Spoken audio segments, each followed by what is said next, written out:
verdade, em alguns pontos, a universidade, ela tem virado, e eu acho que eu posso fazer essa crítica aqui, porque o mundo acadêmico é um mundo para você fazer a crítica. A universidade, em algumas instâncias, tem virado o mesmo padrão cultural da Europa da Idade Média. Caramba! Por quê? Na Europa da Idade Média, o lema era Roma locuta finita causa est. Roma falou, acabou. O que é dogma da igreja, você não pode questionar. Tá certo?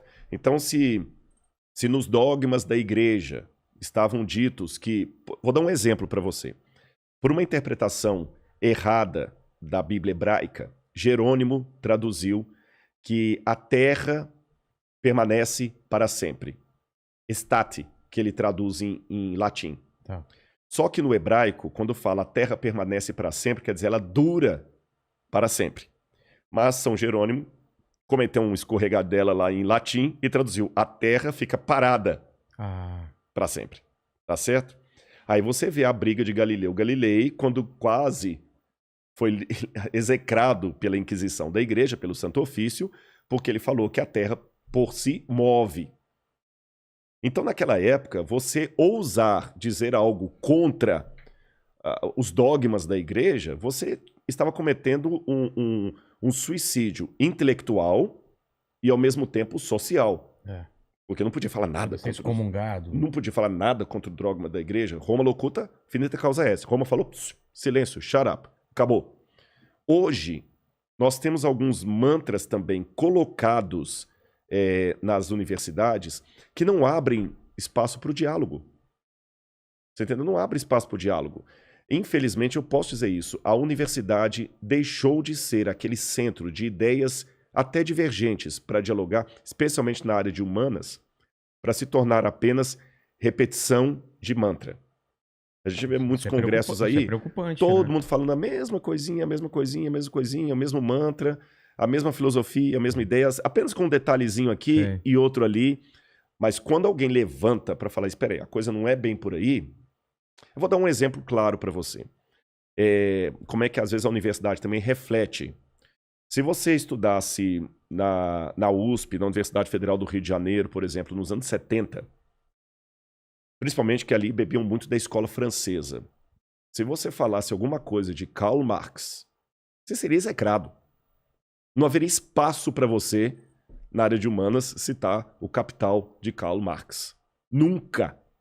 Nunca. Você está entendendo? Não tem nem vez para você. O comunismo era uma coisa completamente abjeta. Hoje, em muitas unidades de humanas, se você ousar questionar a figura de Karl Marx, é o contrário.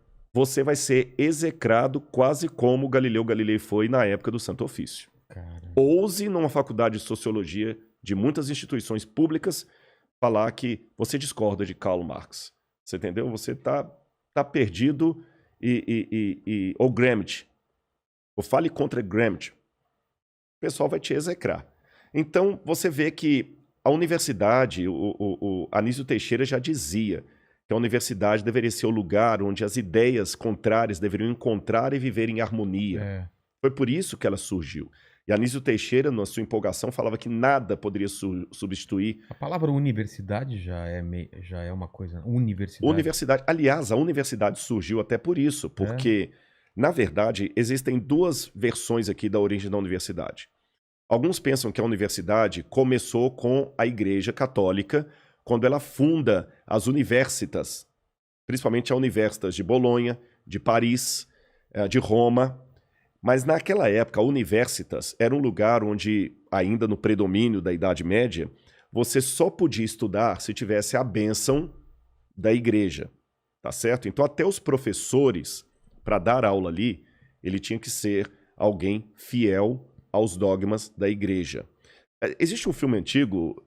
Vilela, eu não sei se você conhece, se o pessoal de casa vai lembrar, porque ele já deve ter uns 20 anos ou mais, Em Nome de Deus. Sim, sim. Que é uma história verdadeira, contando a história de Abelardo e Louise.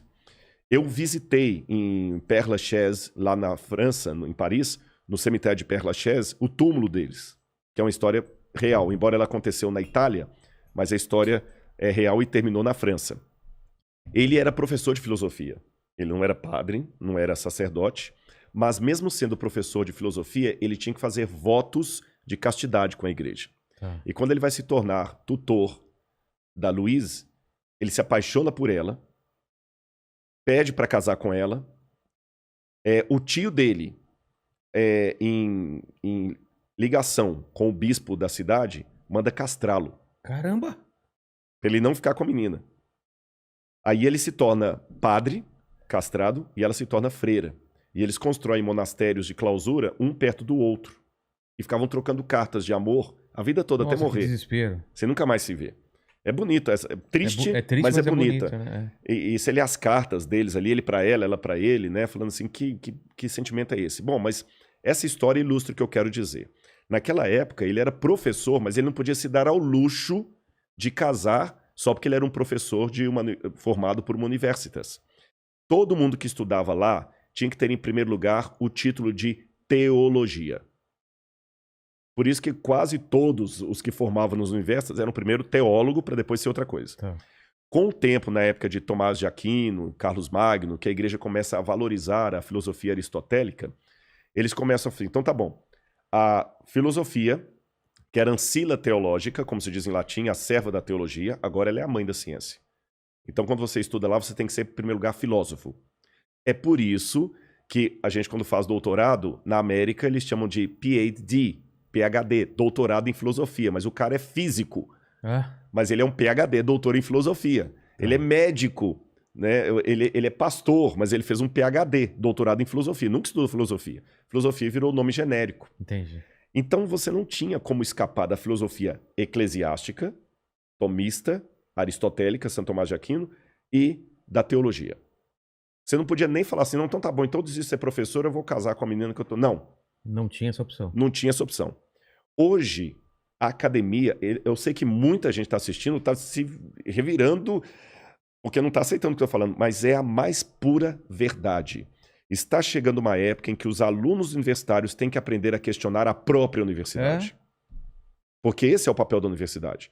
Fazer o aluno ser mais do que simplesmente o refletor do pensamento alheio. Reproduzir o pensamento alheio. E hoje nós estamos produzindo acadêmicos em série. Você vê as pesquisas, as teses, os artigos científicos, é material em série. Você está entendendo?